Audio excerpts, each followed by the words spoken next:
শোনা যাও, 2 লাইন শুনিয়ে যাও। আচ্ছা 2 লাইন শোনাবো,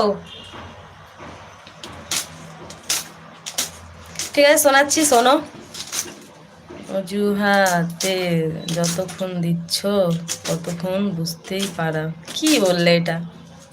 আচ্ছা অজুহাত দিচ্ছি না, ঠিক আছে শোনাচ্ছি।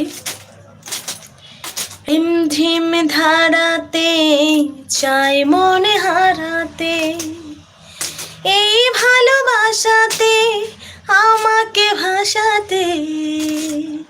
এলো মেঘ যে এলো, বৃষ্টি এলো, সোনাই রাগিনী। এই কি হলো, এলো মেলো প্রেমের কাহিনী। রিমঝিম ধারাতে চাই মনে হারাতে, এই ভালোবাসাতে আমাকে ভাস